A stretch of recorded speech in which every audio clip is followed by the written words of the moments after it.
Hello friend, स्वागत है हमारे YouTube चैनल प्रयास ऑनलाइन स्टडी सेंटर पे। आज हम आप लोगों के बीच परसेंटेज का 7वां क्लास लेकर आए हैं। यह परसेंटेज का 7th क्लास है। सबसे पहले हम आप लोगों से रिक्वेस्ट करते हैं कि जिन्होंने भी अभी तक हमारे चैनल को सब्सक्राइब नहीं किए हैं वह सबसे पहले चैनल को सब्सक्राइब कर लें, ताकि जो भी वीडियो आए वह आप तक आसानी से पहुंच जाए।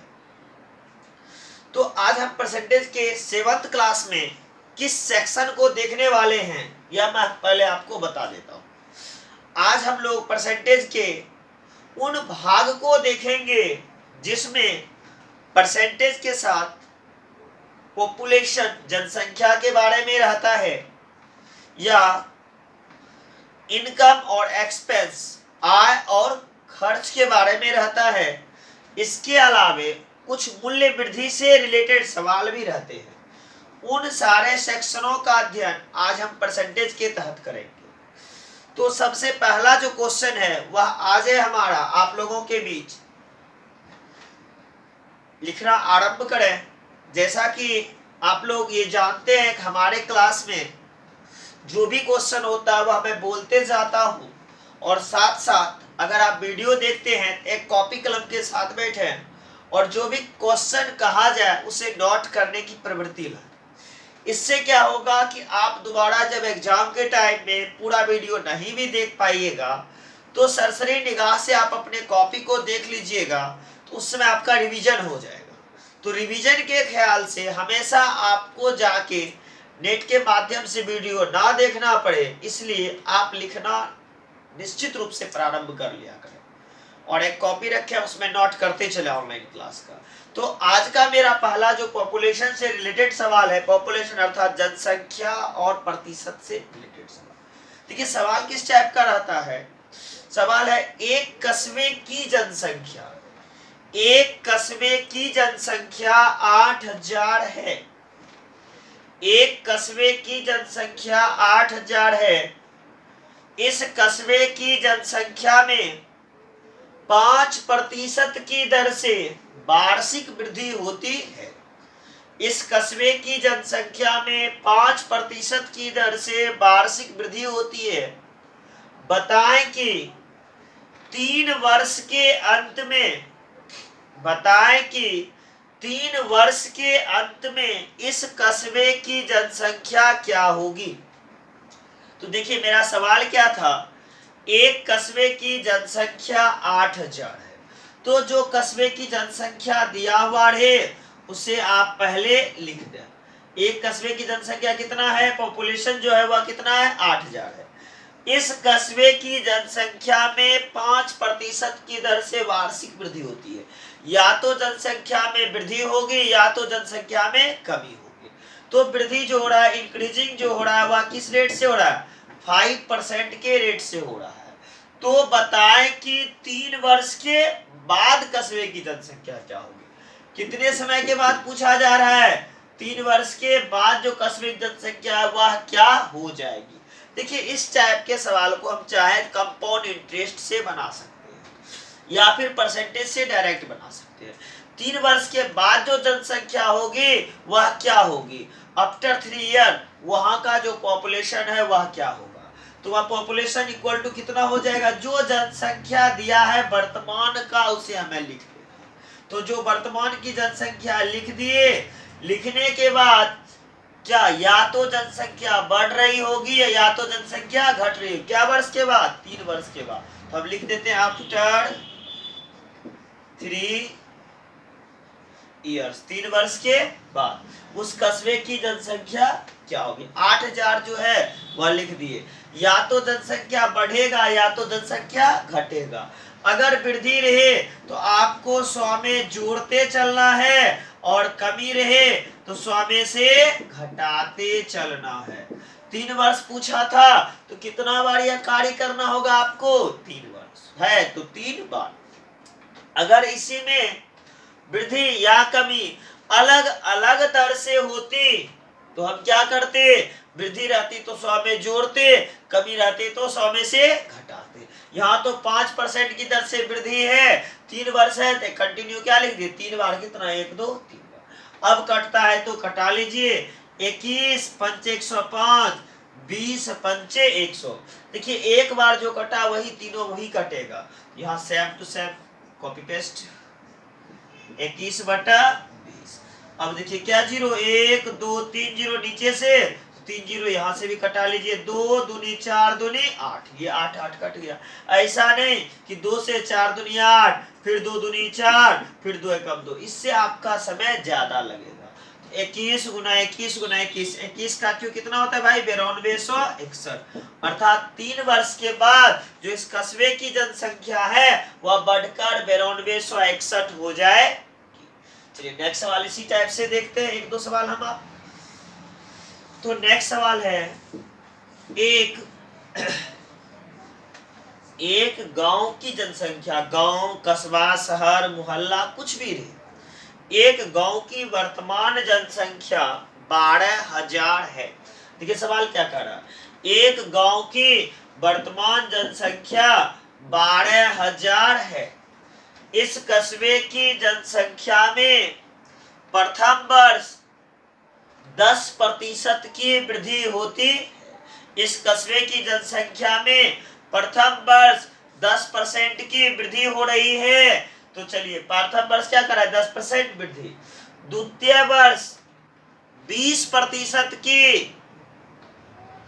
कमी हो जाती है, और पुनः तृतीय वर्ष 25% की वृद्धि हो जाती है। देखिए सवाल फिर से रिपीट कर रहे हैं, एक कस्बे की जनसंख्या 12,000 है, इस कस्बे की जनसंख्या में प्रथम वर्ष 10% की वृद्धि होती है, दूसरे वर्ष 20% की कमी हो जाती है, और पुनः तृतीय वर्ष 25% की वृद्धि हो जाती है। तो बताएं कि 3 वर्ष के अंत में इस कस्बे की जनसंख्या अर्थात गांव की जनसंख्या क्या होगी। चलिए तो या तो इंक्रीजिंग होगा या तो डिक्रीजिंग, जितने परसेंट का इंक्रीज रहे तो आप लिखिएगा क्या, वृद्धि, और डिक्रीजिंग रहे तो क्या लिखिएगा, कमी। तो हम डायरेक्ट लिखते हैं इंक्रीजिंग, प्रथम वर्ष 10% तो प्लस 10% लिखिए, दूसरे वर्ष कमी है तो प्लस के बदले में यहाँ क्या लिख लेंगे, -20%, माइनस कमी को दर्शाता है। तो इंक्रीजिंग लिखे थे लेकिन यहाँ क्या लिख दिए, -20, अर्थात वृद्धि नहीं हो रहा है, क्या हो रहा है, कमी। नहीं तो हमको पुनः डिक्रीजिंग लिख के 20% लिखना होता, first year, second year and third year 25%। अब बोलिएगा इसके पहले प्लस क्यों नहीं, क्योंकि प्लस छुपा रहता है, लिखिए या ना लिखिए कोई अंतर नहीं होता है। क्या पूछा, 3 वर्ष के बाद, देखिए 1 वर्ष 2 वर्ष 3 वर्ष, पूरा हो गया 3 वर्ष, लिखेंगे आफ्टर 3 ईयर।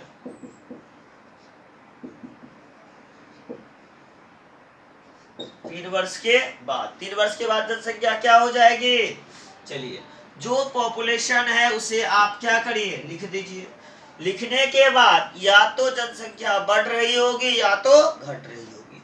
अगर वृद्धि हो रहा है तो हम 100 में जोड़ते जाएंगे, और कमी हो रहा है तो 100 में से घटाते जाएंगे। प्रथम साल क्या कर रहा है, 10% की वृद्धि, तो बढ़ के कितना हो गया होगा, 110। दूसरे साल 20% की कमी, तो 100 से घट के कितना हो गया होगा, 80। और पुनः तीसरे साल कितना परसेंट की वृद्धि हो रहा है, 25 का, तो फिर क्या लिखना होगा, 125 बटे कितना, 100। अगर वृद्धि है तो 100 में जोड़ते चलेंगे, कमी है तो 100 में से घटाते चलेंगे। चलिए देखते हैं, 1 0 2 0 1 0 2 0 कट गए, 1 2 1 2 ये भी कट गए, ये 0 और ये 0 भी क्या हो गए, कट गए। 25 5 125, और 5 दूनी 10, 4 दूनी 8। अब क्या बचा, 12 गुना 11 गुना 4 गुना 25। देखिए 25 गुना 4 पहले कर दिए, 100 हो गया। 12 गुना 11 कितने हो गए, 132। तो टोटल पॉपुलेशन 132 पे कितना, 0, 13,200। एकदम आसानी से सवाल आपका क्या हो जाएगा, सॉल्व हो जाएगा। बस ये देखना है कि जनसंख्या में वृद्धि हो रहा है या जनसंख्या में कमी हो रहा है। वृद्धि हो रहा है तो 100 में जोड़ते चलना है, कमी हो रहा है तो 100 में से घटाते चलना है। चलिए नेक्स्ट सवाल देखते हैं।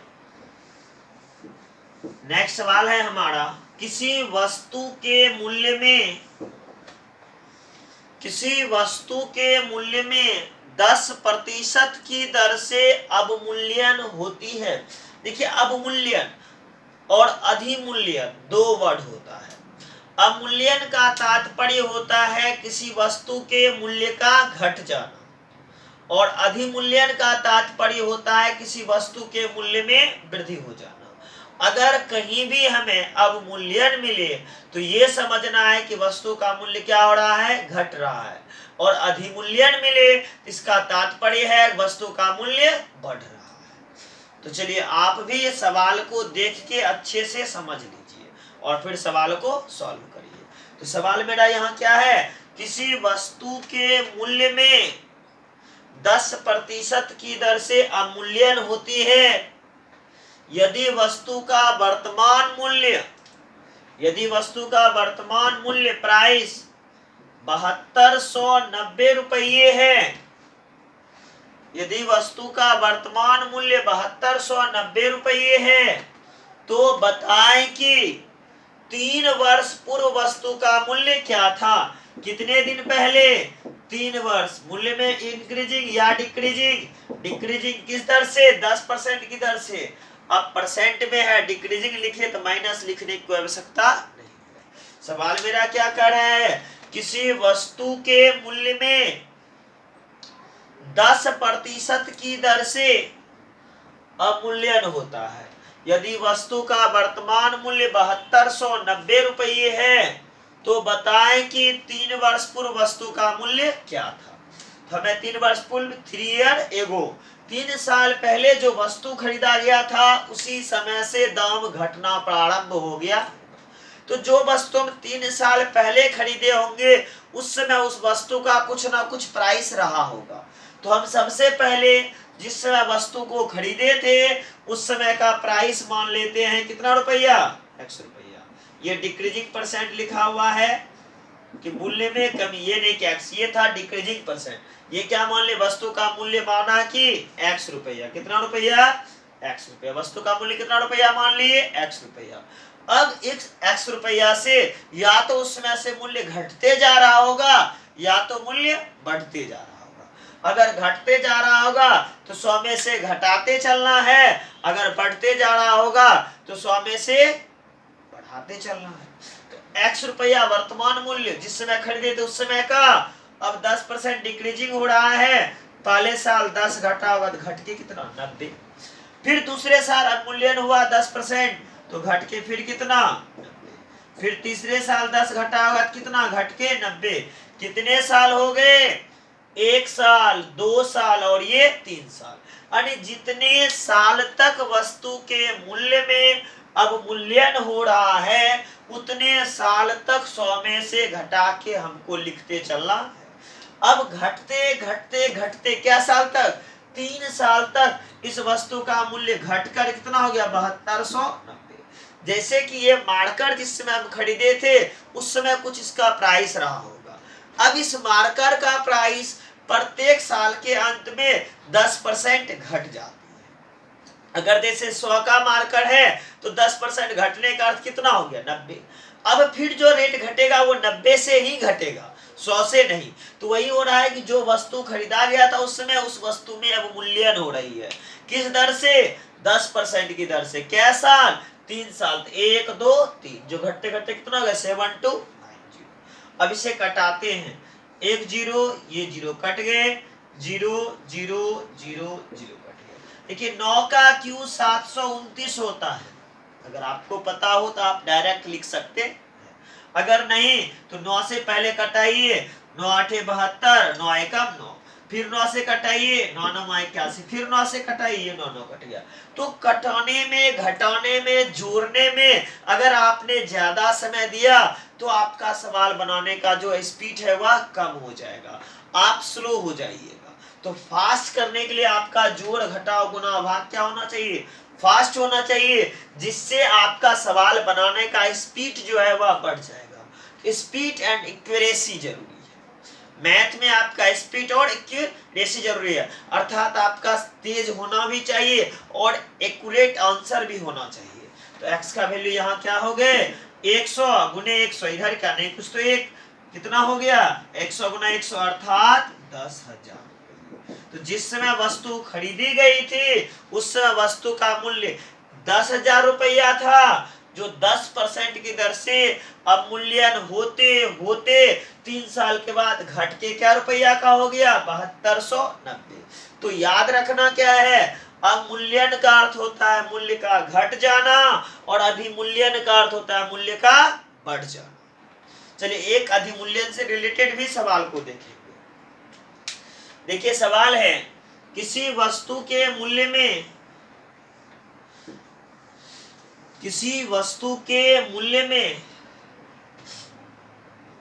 20% की दर से अवमूल्यन होने पर, हम अवमूल्यन ही देख रहे हैं, अब अधिमूल्यन देखेंगे। किसी वस्तु के मूल्य में 20% की दर से अवमूल्यन होने पे वस्तु का मूल्य घटकर 5120 रुपये हो जाता है। वस्तु का मूल्य घटकर 5120 रुपये हो जाता है, तो बताएं कि 2 वर्ष पूर्व वस्तु का मूल्य क्या था। सवाल क्या पूछा जा रहा है, तो बताएं कि 2 वर्ष पूर्व इस वस्तु का मूल्य क्या था। हमें कितने दिन पहले का चाहिए, 2 साल पहले का। तो जब 2 साल पहले का पूछा गया है तो 2 साल पहले का मूल्य हमें बिल्कुल भी पता नहीं है। अगर पता नहीं है तो उस समय के मूल्य को हम सबसे पहले मान लेते हैं। माना कि 2 वर्ष पूर्व वस्तु का मूल्य कितना रुपया, x रुपया। अब क्या परसेंट की दर से अवमूल्यन हो रहा है, आपका जो वस्तु का मूल्य डिक्रीजिंग कर रहा है, क्या परसेंट की दर से, 20% की दर से। अवमूल्यन अर्थात मूल्य क्या हो रहा है, घट रहा है। प्रथम साल 20% घटा होगा तो घट के कितना 80/100। फिर दूसरे साल 20% घटा होगा तो घट के कितना 80/100। और घटते घटते 2 साल के बाद वस्तु का मूल्य कितना रुपया, 5120। 2 साल के बाद वस्तु का मूल्य घट के कितना 5120 रुपये। 1 0 2 0 1 0 2 0 कट गए। अब 8 से इसको हम कटा देते हैं, 8 6 का 48, 3 51, 8 चौका 32, 1 0, फिर 8 8 64, 80 बार में क्या हो गया, कट गया। तो x बराबर कितना 80, यहाँ 100 यहाँ 80, 80 गुना 100 अर्थात क्या रुपया 8000। तो जिस समय वस्तु खरीदा गया था उस समय वस्तु का मूल्य 8000 रुपये। देखिए अब जो है, जो वस्तु खरीदा गया था वो कितने का है, अब है 5120 का, और जिस समय खरीदा गया था वो कितने का था, 8000 का था। चलिए नेक्स्ट। अब सवाल हम अधिमूल्यन से रिलेटेड सवाल को देखें। अधिमूल्यन से रिलेटेड सवाल जो रहता है वह किस टाइप का होता है और कैसे उसे हम सॉल्व करते। तो देखिए सवाल है, किसी वस्तु का वर्तमान मूल्य 9261 रुपये है। किसी वस्तु का वर्तमान मूल्य 9261 रुपये है। इस वस्तु के मूल्य में 5% की दर से वृद्धि हो रही है, या यह वस्तु का मूल्य 5% की दर से अधिमूल्यित हो रही है। तो यहाँ वृद्धि ही बोलते, अधिमूल्यन नहीं बोल रहे हैं। अब मूल्यन मूल्य का घटना, अधिमूल्यन मूल्य का बढ़ना, तो हम इसे क्या बोल रहे हैं, 5% की दर से वृद्धि हो रही है। किसी वस्तु का वर्तमान मूल्य 9261 रुपया है। इस वस्तु के मूल्य में 5% की दर से वृद्धि हो रही है। तो बताएं कि 3 वर्ष पूर्व इस वस्तु का मूल्य क्या था। तो सवाल क्या है, तो बताएं कि 3 वर्ष पूर्व इस वस्तु का मूल्य क्या था। तो वर्तमान प्राइस जो है वस्तु का कितना है 9261, यही है ना। और इसका इंक्रीजिंग परसेंट जो दिया है वह कितना परसेंट दिया हुआ है 5%। और समय जो है कितना है 3 वर्ष। और पूछ क्या रहे 3 वर्ष बाद में 3 वर्ष पहले जैसे कोई वस्तु हम खरीदते हैं, एक जमीन का टुकड़ा कोई व्यक्ति खरीदता है, तो जमीन का मूल्य क्या होता है वह बढ़ते चलता है, बढ़ते चलता है, बढ़ते चलता है, वह मूल्य क्या होता है बढ़ता है। और कुछ वस्तु ऐसे होते हैं जो कम रेट में खरीदा जाए, धीरे धीरे उस वस्तु के मूल्य में वृद्धि होता है। या कुछ वस्तु जिस समय खरीदा गया कम दाम में था, अब धीरे धीरे उस वस्तु का मूल्य क्या हो रहा है बढ़ रहा है। तो जो वस्तु खरीदा गया था 3 वर्ष पहले, उसका उस समय क्या प्राइस था नहीं पता, तो क्या मान ले भाई हम, जिस समय वस्तु खरीदा गया था उस समय वस्तु का प्राइस x रुपये था। इसके बाद धीरे धीरे उस वस्तु के मूल्य में वृद्धि होना शुरू कर गया। वह वृद्धि कितने परसेंट से था 5% की दर से। यानी हर वर्ष के अंत में उस वस्तु के मूल्य में 5% की दर से वार्षिक वृद्धि हो रही है। अर्थात वर्ष जैसे समाप्त होता है इसका दाम 5% बढ़ जाता है, अर्थात बढ़ के कितना हो जाता है 105। फिर 1 साल के बाद वस्तु का दाम में 5% वृद्धि, अर्थात कितना 105। ऐसा कितने साल तक हो रहा है 3 वर्ष तक हो रहा है, क्योंकि 3 वर्ष के अंत में जो है वह 9261, अर्थात वर्तमान में 9261 है। और पूछा 3 साल पहले है, तो 3 साल पहले x में खरीदे होंगे, पहले साल 5 बढ़ा, फिर दूसरे साल 5 बढ़ा, फिर तीसरे साल 5 बढ़ा, और यह बढ़ते बढ़ते कितने रुपये हो गए 9261 रुपये। अगर अब यह कटता है जिसे हमको क्या करना है कटा देना है।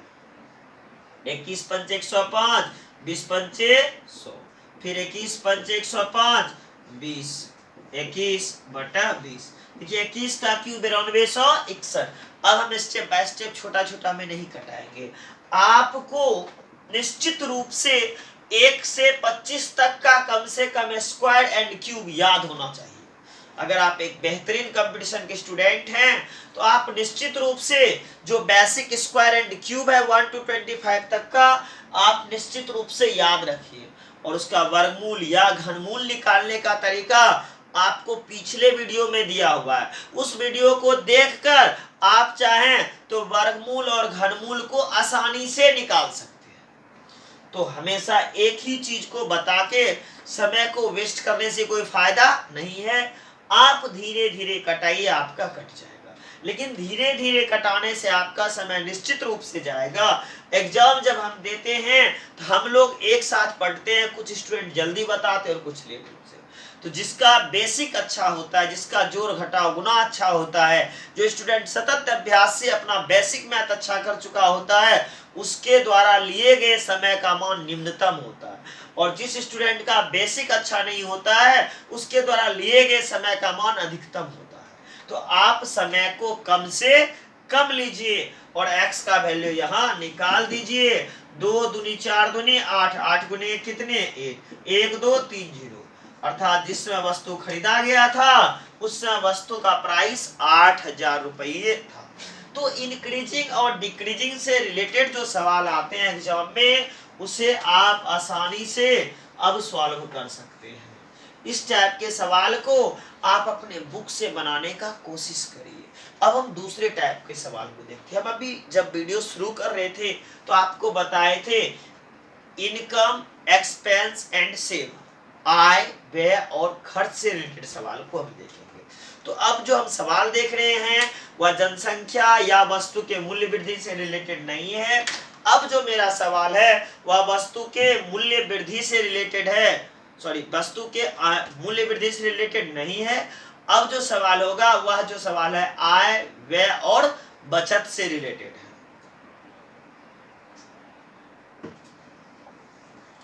अब जैसे कि सवाल आप देखते होंगे, जैसे सवाल है एक व्यक्ति अपनी आय का 20% भोजन पर खर्च करता है। एक व्यक्ति अपनी आय का 20% भोजन पर खर्च करता है, 25% बच्चों की शिक्षा पे खर्च करता है तथा 10% अन्य सेवाओं में खर्च करता है, तथा 10% अन्य सेवाओं में खर्च करता है। यदि उसका मासिक आय 15,000 रुपये हो तो बताएं कि मासिक बचत क्या है।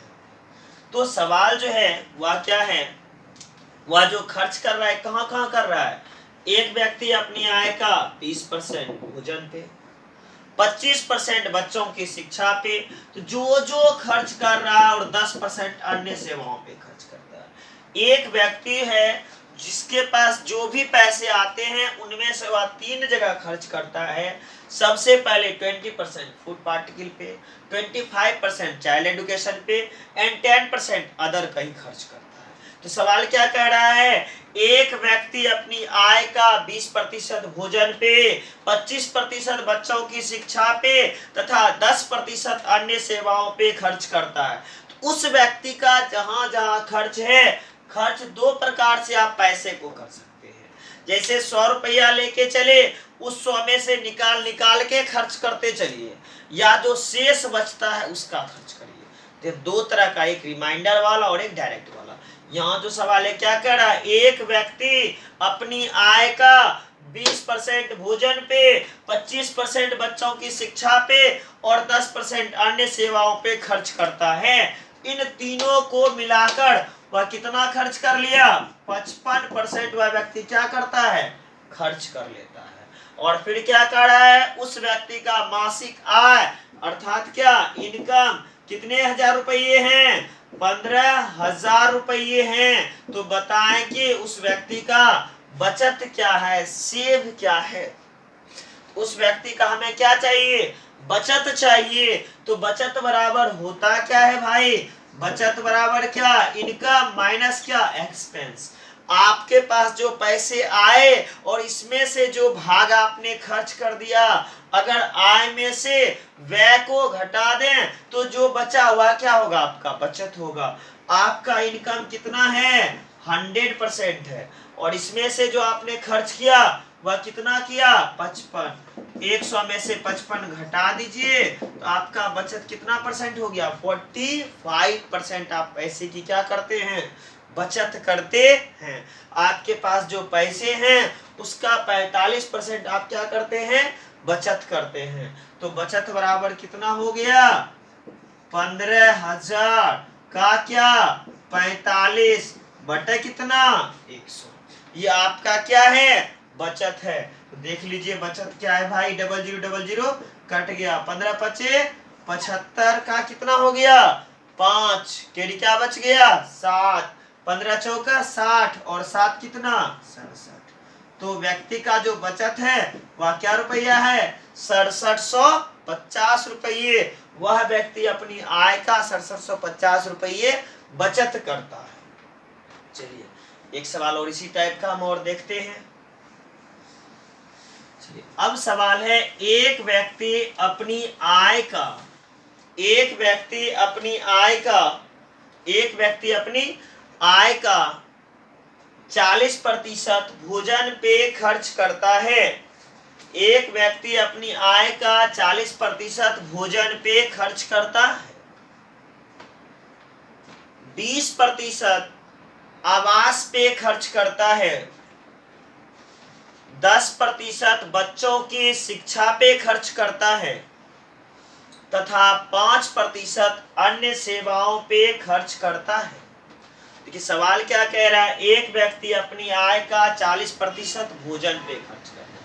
तो एक्सपेंस जो दिया हुआ है लिखते चलते हैं। 40% भोजन पर खर्च करता है, 20% आवास पे खर्च करता है, 10% बच्चों की शिक्षा पे खर्च करता है, चाइल्ड एजुकेशन, तथा 5% अन्य सेवाओं पे खर्च करता है, तथा 5% अन्य सेवाओं पे खर्च करता है। याद रखने के लिए देखिए, सवाल जब लंबा लंबा आपको दिया हुआ है, जब हम सवाल लिखते हैं तो हम पहले बोले मैथमेटिकल टर्म्स में लिख लें ताकि दोबारा सवाल को हमको लिखना ना पड़े। तो सवाल क्या था, एक व्यक्ति अपनी आय का 40% भोजन पे खर्च करता है, 20% आवास पे खर्च करता है, 10% बच्चों की शिक्षा पे खर्च करता है तथा 5% अन्य सेवाओं पे खर्च करता है।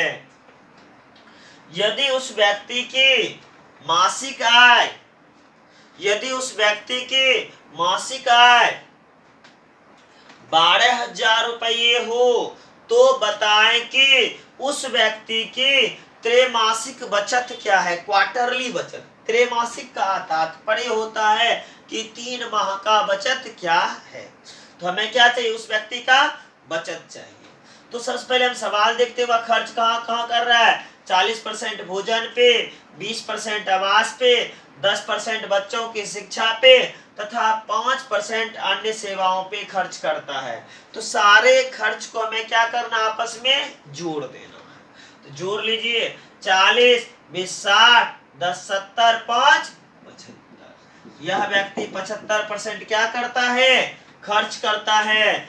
इस व्यक्ति का आय, इनकम, वह कितना दिया हुआ है, 12,000 रुपये है। तो बताएं कि त्रैमासिक बचत क्या है। तो सबसे पहले उसका बचत क्या है। अगर हम 75% खर्च करते हैं तो मेरा बचत क्या होगा, 100 माइनस 75, अर्थात कितना परसेंट की राशि हम बचत कर रहे हैं, हम अपनी आय का 25% की राशि बचत कर पा रहे। हमारी आय जो है उसका मात्र 25% राशि हम क्या करते हैं, बचत करते हैं। तो बचत निकाल लेते हैं। हमारी आय कितनी दी हुई है, 12,000 का क्या परसेंट, 25%। तो 12,000 का 25% क्या होगा, 12,000 गुना 25 बटे कितना, 100। यह बचत जो है वह सिर्फ 1 माह का बचत है। और मेरा सवाल जो है पूछा क्या गया है, तो बताएं कि त्रैमासिक बचत क्या है, अर्थात 3 महीने का बचत निकालने के लिए इसमें हमको क्या करना होगा, 3 से गुना कर देना है। 0000 कट गए। अब तीनों का आपस में क्या करेंगे, हम गुना कर देंगे। 25 गुने 12, 300। 25 गुने 12 कितने हो गए, 300। उस पे एक जीरो हो जाएगा। 3,000 गुने कितना, 3, 3 तिया 9,000, अर्थात उसका त्रैमासिक बचत कितने का है, 9,000 का है। देखिए 3 प्रकार का बचत आपको पूछ सकता है। पहला मासिक, दूसरा त्रैमासिक, या फिर अर्धवार्षिक, या फिर वार्षिक। त्रैमासिक पूछे तो 3 से गुना, अर्धवार्षिक पूछे तो 6 से गुना, और वार्षिक पूछे तो 12 से गुना होगा। चलिए नेक्स्ट सवाल देखते हैं। अब इसी से रिलेटेड एक और सवाल देखते हैं।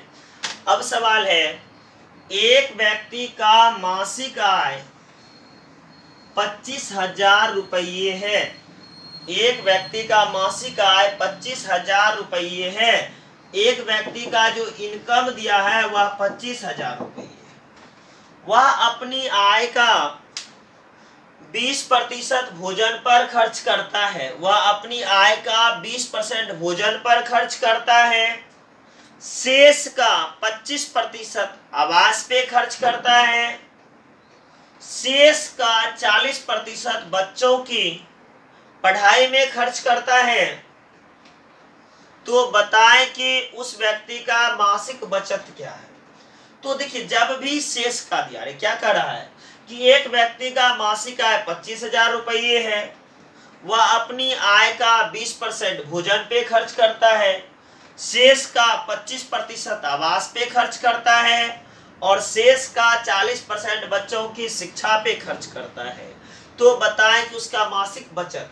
अब अगर शेष का जब भी दिया हुआ रहे तो आपको सबको आपस में जोड़ना नहीं है।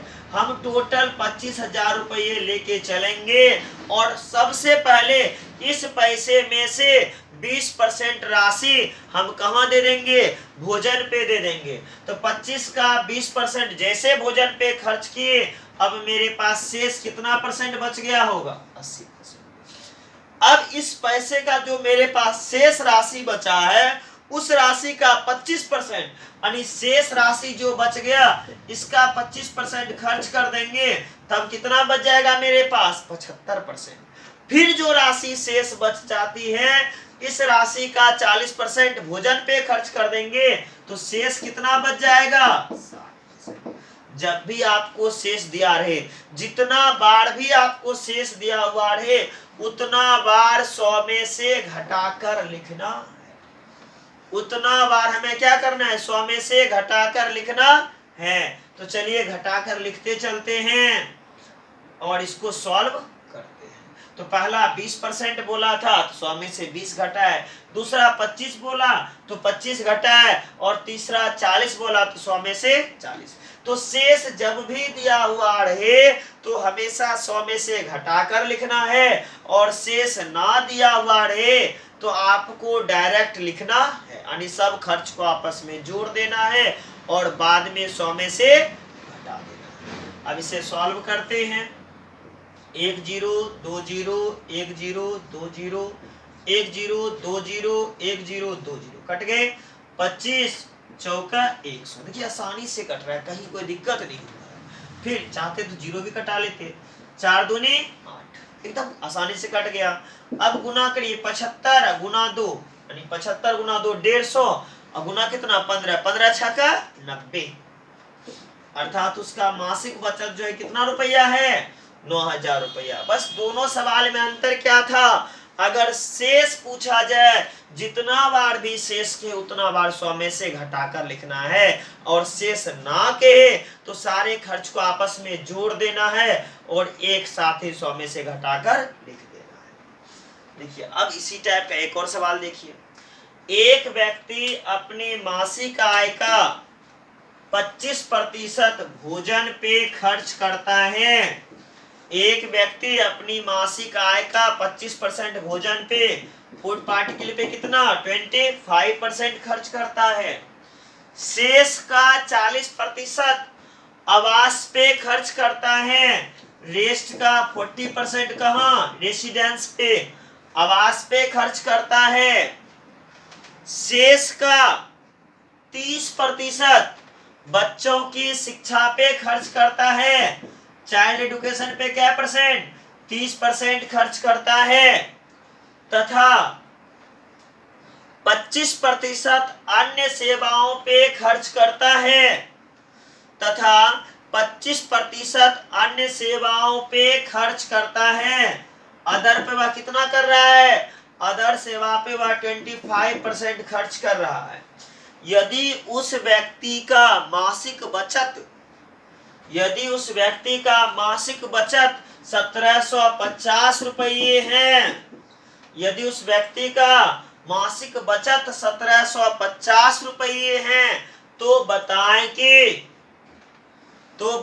कि उस व्यक्ति का मासिक आय क्या है। तो बताएं कि उस व्यक्ति का मासिक आय क्या है।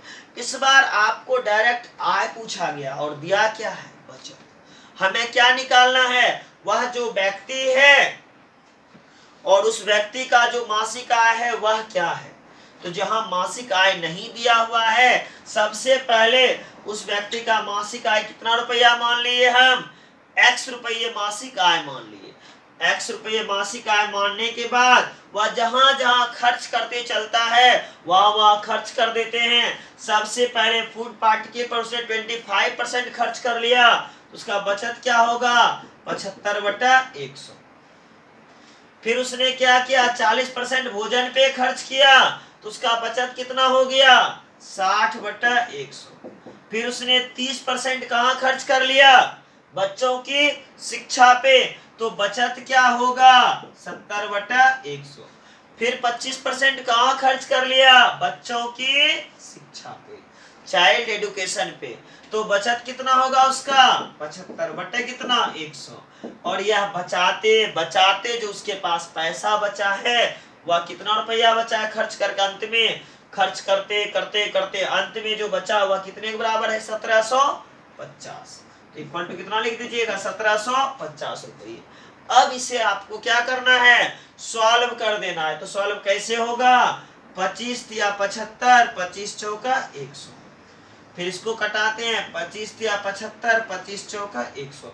यानी जो कट रहा है उसे हम क्या करेंगे? कटाते चलेंगे। 1 0 0, ये 0 और ये 0 भी क्या हो गए? कट गए। फिर देखिए 2 दूनी 4, 3 दूनी 6, 2 दूनी 4, 3 दूनी 6। अब 7 से अगर ये कटता है तो इसे आप क्या करिए, कटा दीजिए। 25 सते 175। कितने बार में कट गया, 250। अब आपके पास क्या बच गया, x बराबर 2, 4 दूनी 8, अब 25 8 200।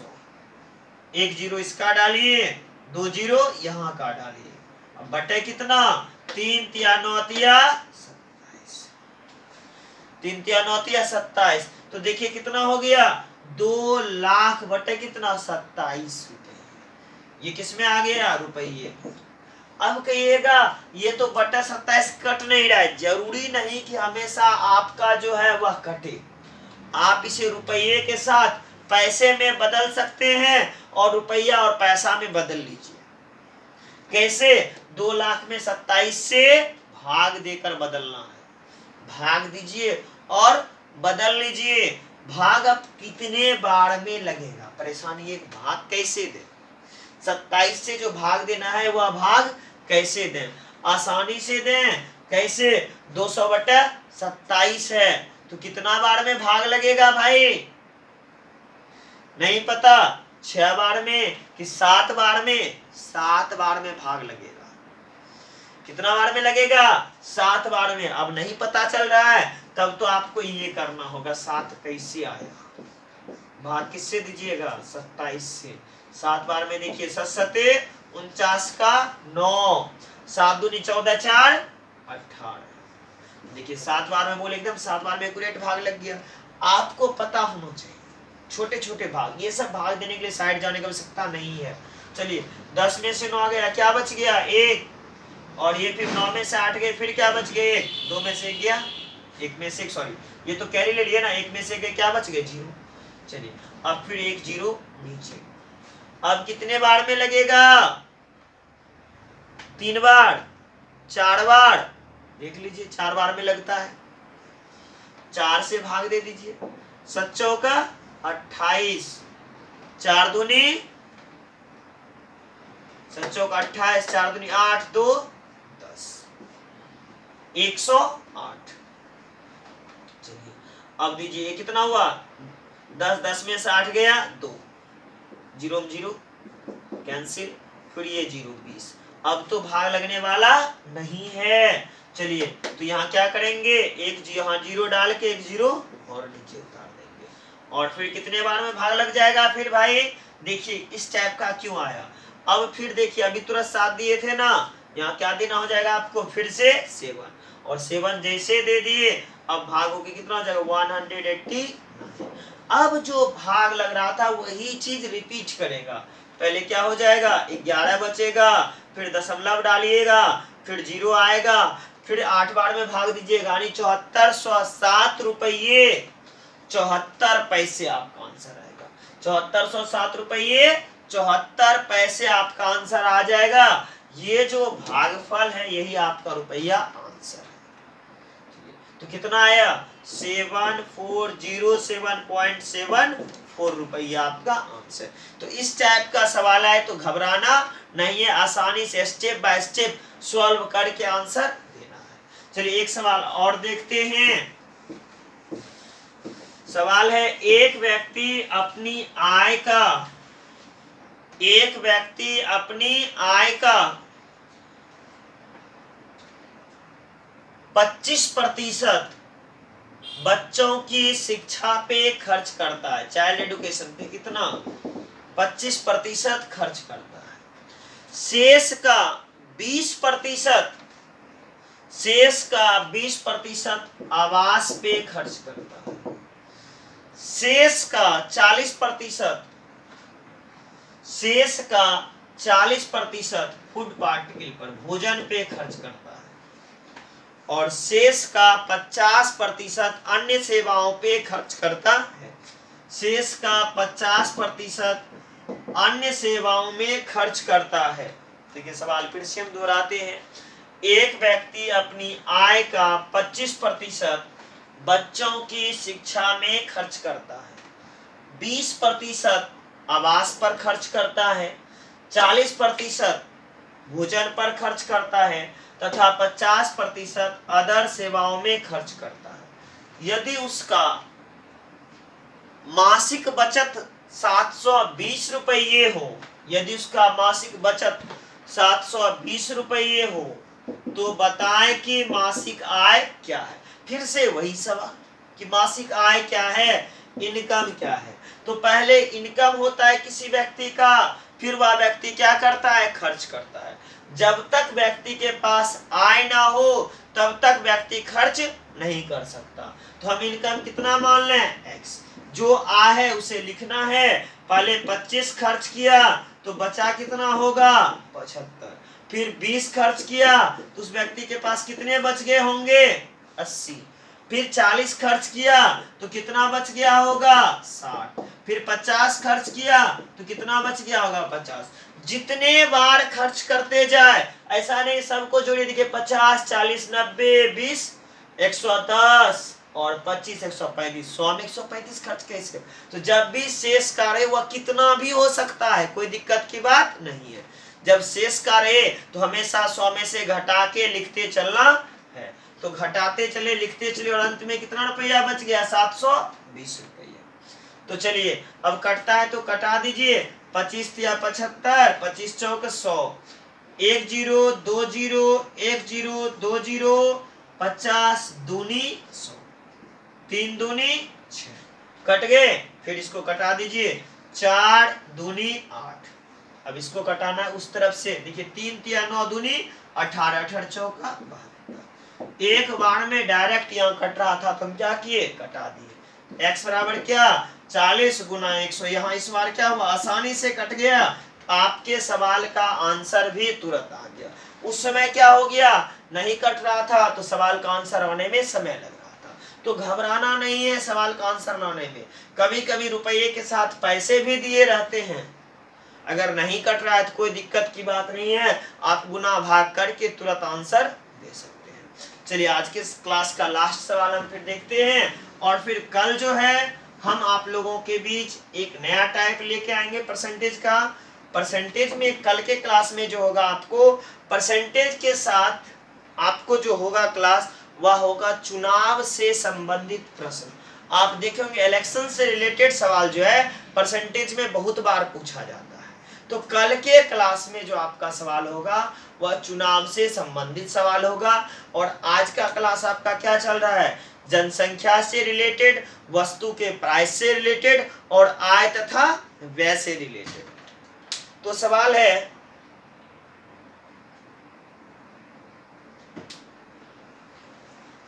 देखिए सवाल है, एक व्यक्ति के पास कुछ धनराशि है। सवाल क्या कह रहा है, एक व्यक्ति के पास कुछ धनराशि है, वह उस राशि का 20% एक पुस्तक खरीदने में खर्च करता है।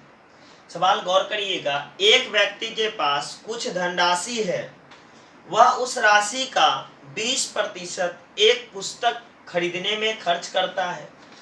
शेष का 5%, शेष का 5% कलम खरीदने में खर्च करता है। शेष का 5% कलम पेन खरीदने में खर्च करता है, तथा 120 रुपये वह दान कर देता है, तथा 120 रुपये वह दान कर देता है।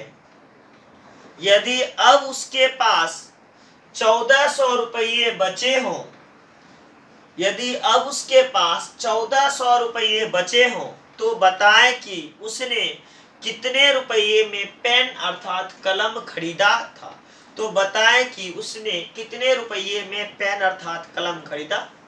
तो सवाल क्या कह रहा है, एक व्यक्ति के पास कुछ धनराशि है, तो धनराशि नहीं पता तो हम क्या मान लिए, एक व्यक्ति के है उसके पास x रुपया है। एक व्यक्ति उसके पास कितना रुपया, x रुपया। इस रुपये का सबसे पहले वह क्या करेगा, 20% की राशि एक पुस्तक खरीदने में खर्च करेगा, तब उसके पास बचेगा कितना, 80%। जैसे 20 उसने पुस्तक खरीदने में खर्च किया, उसके पास कितना बच गया, 80% बच गया। और शेष जो पैसा बचा उसका 5% कलम खरीदने में खर्च किया, तब कितना बचा उसके पास 95%। अब जो राशि है उसमें से 120 रुपया वह क्या करता है, किसी को दान करता है। तो दान करने से भैया धन घटता है, बढ़ने वाला नहीं है। बाबा के प्रवचन में नहीं जाना है कि दान करो धन बढ़ता है। दान करने से धन हमेशा मेरे यहाँ घटता है। जैसे दान करने का बात हो, समझ जाइए मेरा पैसा जो है वह घटेगा, बढ़ेगा कहाँ देखा नहीं गया। जहां बढ़ेगा तब बढ़ेगा, लेकिन अभी पैसा क्या हो गया, घट गया 120 रुपया। अब मेरे हैंड में कितने बच गए, 1400 रुपये। अब देखिए अंक को किसके तरफ भेज देते हैं, इस अंक के तरफ। और यहाँ कट रहा है तो कटा देते हैं, 20 चौक 80, 20 पंचे 100, 19 पचे 95, 25 चौक 100। अर्थात क्या 19x बटे कितने 25 बराबर 1400। इधर की तरफ माइनस 120 गया तो कितना हो गया 1520। 19 से कटा दीजिए, 19 अठे 152, इसलिए 125 अठे 2000। उसके पास जो धनराशि था प्रारंभ में कितना रुपया था, वह जो व्यक्ति चला था कितना रुपया लेके चला था 2000। और मुझे सवाल ये नहीं पूछा गया है उसकी आय क्या है, हमें क्या पूछा गया है कि बताएं कि पेन का प्राइस क्या है। तो पेन का प्राइस कैसे निकलेगा, अब देखिए 2000 रुपये हम लेके चले थे। इस 2000 में से सबसे पहले 20% हम कहाँ किताब यानी पुस्तक खरीदने में खर्च कर दें। अब मेरे पास कितना बचेगा 80%। कितना बचेगा 80%। ये जो राशि मेरे हैंड में बचा है इसी का 5% कलम खरीदने में खर्च हुआ है। तो इस राशि का क्या परसेंट 5% ही लिखेंगे, ऐसा नहीं कि 95%। 5 क्यों लिखे, क्योंकि पेन जो खरीदा गया था शेष राशि का क्या परसेंट में 5% में। अब कटा लीजिए 1 2 1 2 3 1 2 3, 8 पंचे 40 दूनी 80। तो क्या रुपये का पेन का प्राइस था भाई, तो पेन जो खरीदा गया था वह 80 रुपये का था। जो पेन खरीदा गया था कितने रुपये का था, मात्र 80 रुपये का था। पेन का प्राइस कितना हो गया, प्राइस इक्वल टू 18 रुपीज। ये आपका आंसर आज के सवाल का। चलिए एक सवाल और देख लेते हैं। सवाल है एक व्यक्ति अपनी आय का 30%, एक व्यक्ति अपनी आय का 30% भोजन पे खर्च करता है तथा 13% अन्य सेवाओं में खर्च करता है। एक व्यक्ति अपनी आय का 30% भोजन पे खर्च करता है, फूड पार्टिकल पे कितना 30% खर्च करता है तथा अदर पे वह 13% खर्च करता है। यदि वह इन दोनों मदों में 1290 रुपये खर्च करते हैं, यदि वह इन दोनों मदों में 1290 रुपये खर्च करते हैं तो बताएं कि उसका मासिक आय क्या है। तो बताएं कि उसका मासिक आय क्या है। देखिए यहाँ कहीं भी शेष नहीं लिखा हुआ है। एक व्यक्ति है जिसके पास जो भी राशि है उसका 30% खाने पर और 13% अन्य कहीं खर्च करता है। इन दोनों में जो खर्च किया है वह किसके बराबर, क्या कर रहा है 1290 रुपये के बराबर। क्या कर रहा है सवाल, एक व्यक्ति अपनी आय का 30% फूड पे खर्च करता है तथा 13% अन्य सेवाओं में खर्च करता है। यदि वह इन दोनों मदों में 1290 रुपये खर्च करता है तो बताएं कि मासिक आय। तो इन दोनों मदों पे कितना हो गया 30 और 13 43%, 43। इन दोनों मदों में कितने रुपये खर्च हो गए 1290 रुपये खर्च हो गए। और किसी व्यक्ति का जो आय होगा वो अपने आप में कितना परसेंट 100%। तो 1290 बटा 43 गुने क्या 100, कितने बार में कट गए 30 बार में। अर्थात कितने रुपया हो गया 3000 रुपया। उस व्यक्ति का जो आय था वह कितना रुपया था 3000 रुपये था। क्योंकि यहाँ डायरेक्ट इसलिए क्योंकि यहाँ भी खर्च था और यहाँ भी क्या था, दोनों क्या था खर्च था। अगर बचत पूछता तो अलग बात है।